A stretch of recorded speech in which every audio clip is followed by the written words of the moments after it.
안녕하세요, 설정 DJ입니다. 이번 시간도요, 저번 시간에 이어서 다른 예제 도면을 한번 모델링하는 그런 시간을 갖도록 할게요. 이번 시간도요, 저번 시간과 동일하게 제가 정면도에서 대한 부분과 그리고 평면도, 우측면도에 대한 부분을 이용해서 각각 세 방향에 대한 부분의 평면도를 이용해서 그려보는 그런 시간을 갖도록 할게요. 오른쪽에 보이는 이 모양은 이 정면도와 여기가 정면도입니다. 정면도, 평면도, 우측면도죠. 그래서 이 오른쪽 위에 있는 등각 뷰에 있는 이 모형이 여기 보이는 정면도와 우측면도와 평면도에 대한 모형을 조합한 이런 형태입니다. 그래서 정면도는요, 자, 이 부분입니다. 정면도는 이 부분이고요. 우측면도는 이 부분이죠. 자, 이 부분입니다. 그럼 평면도는 어딜까요? 자, 이 부분인 거죠. 자, 이 부분입니다. 그래서 이 평면들을 각각 이용해서 한번 그려보는 시간을 갖도록 할게요. 이런 모델링을 해보면서요, 또 배우지 않았던 그런 기능들을 한 번씩 써보는 그런 시간도 될 수가 있습니다. 자, 그래서요, 저는 새로 만들기 부품.ipt 작성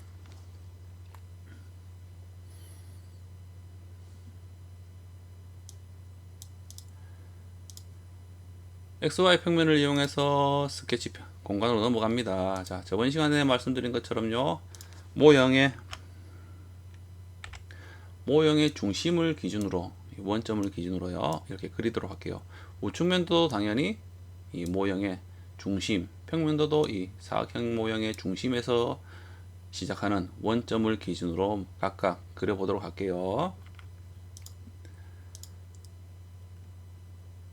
두 점 중심 사각형 있죠. 자, 이 명령으로요, 자, 원점에 마우스를 가져가서 클릭 후 초록점이 뜰 때 클릭하죠. 이렇게 사각형 형태로 되었을 때 클릭 ESC, 그리고 치수를 입력합니다. 정면도에 보면은 60과 50입니다. 그쵸? 안쪽에 있는 25와 20에 대한 치수에 대한 모형은 그릴 필요 없어요. 자, 그래서요, 60 입력하고 엔터 클릭. 자, 화면을 벗어났다면 마우스 휠 더블 클릭해서 전체가 보이게끔 하시고요, 여러분들이 원하는 크기로 줄여서 또는 확대해서요, 위치도 이동해서 보시면 됩니다. 그리고 세로선이 50mm에 대한 값을 가지고 있습니다. 자, 그리고요, 스케치 마무리 더블 클릭하고요, 자, 돌출합니다. 자, 우선 방향은요, 대칭이죠. 대칭을 하고요, 전체 폭이 40mm입니다. 그래서 거리 값에 40을 입력하고 엔터 클릭. 그러면은 40mm에 대한 모형을 그렸습니다. 모델링이 된 거죠. 그리고 왼쪽 작업 트리에 보시면은 이 돌출이 된 걸 알 수가 있죠. 40mm만큼. 그런 다음 이 정면도에 대한 부분을 선택해서요, 자, 이 모형에 대한 사각형을 그리면 되죠. 그런 다음 돌출을 해서 19mm만큼 빼버리면 됩니다. 그렇죠? 그래서요, 스케치 명령을 실행하시고요, 자, 이 정면도에 대한 평면을 선택합니다. 자, 사각형을 그리려니까 모서리에 대한 모형이 투영되지 않았죠. 투영되지 않았습니다. 그래서 그리기가 불편합니다. 스냅이라는 부분들이 발생하지 않기 때문에 실제로 사각형을 그리더라도, 자, 그래서 확대를 해보면요, 어떻습니까? 정확한 모서리 지점에서 시작하는 선을 그릴 수가 없죠. 자, 그래서 저번 시간에 또는 저번에 보여드렸던 기능에서 형상 투영이 있습니다. 그렇죠? 형상 투영을 해서 위의 선과 모서리 선과 아래 세로선에 대한 부분을, 모서리 선을 투영을 하는 거죠. 이렇게 해서 라인 명령으로요, 이렇게 클릭해서 그려서 20mm, 이 부분이 25mm죠. 그리고 스케치 마무리를 해서 돌출을 해서 빼기로, 그쵸? 빼기. 그리고 거리는 19mm입니다. 그쵸? 19를 해서 이렇게 만들 수도 있지만, 자, 지금은 또 스케치 화면으로 넘어왔죠. 자, 넘어왔습니다. 컨트롤 Z에서 넘어왔어요. 컨트롤 Z에서 실행 취소를 하겠습니다. 자, 지금은 이제 투영이 되기 전입니다. 자, 형상 투영이라는 기능을 사용하는데요. 모서리 지점만 투영되는 게 아닙니다. 평면을 선택하면요, 이 평면에 이루어진 모든 모서리선이 투영이 되죠. 그리고 이렇게 모서리선을 선택한 선이 투영이 됩니다. 그렇죠? 그리고 투영은요, 이 형상 투영은요, 이 모서리 지점에 마우스를 가져가면 동그란 원이 생깁니다. 이때요, 클릭을 합니다. 그러면은 십자 모양의 선이 생기죠. 자, 이 모서리 부분을 점을 투영한 거예요. 점을, 모서리 부분을. 그래서 이 모서리 부분을 이용해서 그릴 수가 있다는 거죠. 그래서 사각형 명령어로요, 자, 이 모서리 지점에 마우스를 가져가는 것 같아요. 초록점에 스냅점이 뜨죠. 클릭해서 클릭. 그런 다음 치수를 입력하면 됩니다. 그쵸? 20mm, 그리고 25mm, 그리고 스케치 마무리, 돌출, 빼기. 19mm는 좀 전에 입력을 해봤기 때문에 기억을 하고 있죠. 자, 확인. 그러면 이렇게 객체를 만들 수가 있는 거죠. 솔리드 객체를 만들 수가 있는 겁니다. 자, 이렇게 모서리 지점을 클릭을 함으로써 형상 투영이 점을 투영할 수도 있다는 겁니다. 자, 두 번째는 이제 우측 면도를 해볼게요. 우측 면도는 어때요? 우측 면도는 YZ 평면입니다. 그쵸? YZ 평면이죠. 스케치, 그리고 YZ 평면, 이 평면입니다. 그쵸?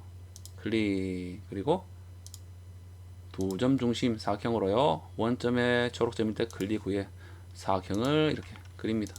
그리고 또 치수를 입력하면 되죠. 40mm고요. 높이는 얼마죠? 50mm입니다.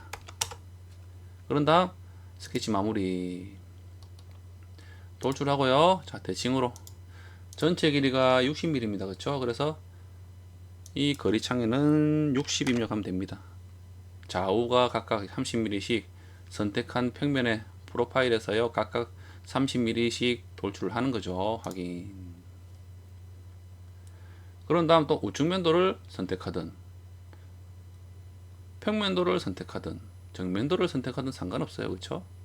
상관없이 또 모서리에 대한 점을 투영을 해서 이 사각형에 대한 부분을 그래서 만들 수도 있죠. 어떻게든 만들 수가 있습니다. 자, 저는요, 우측면도, 다시 우측면도를 선택하고요. 자, 형상 투영으로요, 자, 이 모서리 지점에 가져가서 동그란 원이 있을 때 클릭. 그러면 이렇게 점이 투영이 됩니다. 그런 다음 사각형 명령으로요, 클릭을 하고요. 사각형 그린 후에, 자, 이 거리가 19mm죠. 그리고 이 높이가 얼마죠? 20mm입니다. 그러면 이 객체를 이제 25mm만큼 돌출을 해서 빼버리면 됩니다. 우측 면도에서 그렸기 때문에 그렇죠. 그래서요, 스케치 마무리, 돌출. 자, 절단, 빼기에 대한 아이콘 옵션을 선택하고요. 자, 거리는 얼마죠? 25mm입니다. 확인. 자, 이렇게 또 완성을 했습니다. 간단하죠? 간단합니다. 자, 이번엔 평면도를 선택할게요. 자, 파일을 열고요. 자, 이번엔 평면도는, 자, F6키를 눌러보시면은 뷰로, 등각뷰로 보이죠? 자, 평면도는 XZ입니다. XZ. 그쵸? 원점에서 선택해도 상관없어요. XZ. 자, 이 평면을 선택하고요. 스케치 버튼 클릭. 동일하게, 자, 모형의 중심에서 시작하는 형태를 그립니다. 그런 다음 60mm죠. 이번에는, 자, 이번에는 이 거리는 40mm입니다. 여러분들이 이렇게 여러 방향으로 한번 그려 보시면서 투상이 잘 안된다면요, 이런 도면들을 많이 보셔야 됩니다. 자, 마무리, 그리고 돌출. 이번에도 대칭으로, 이번에 높이가 얼마죠? 50mm입니다. 그쵸? 그래서 이 거리 값에 50을 입력하고 엔터 클릭. 그런 다음 다시 평면도를 선택할게요. 클릭. 자, 평면도가 바로 섰는지 확인하시고요. 자, 이번에는 오른쪽 아래쪽 이 모서리 부분에 형상 투영을 하면 되죠. 점을 형상 투영하면 됩니다. 노란 점이 떴을 때 클릭. 자, 그럼 점이 생성됐죠. 투영이 됐습니다. 그리고 사각형 명령어로요, 자, 초록점이 떴을 때 클릭. 이 거리는 25mm. 19mm죠. 이 부분은 19mm입니다. 자, 이 부분인 거죠. 그렇죠? 스케치 마무리, 돌출. 자, 빼기를 눌러주시고요.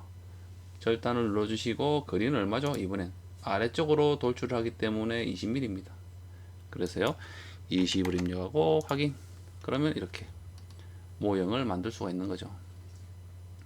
자, 이렇게도 여러 방향의 평면을 이용해서 그려봤습니다.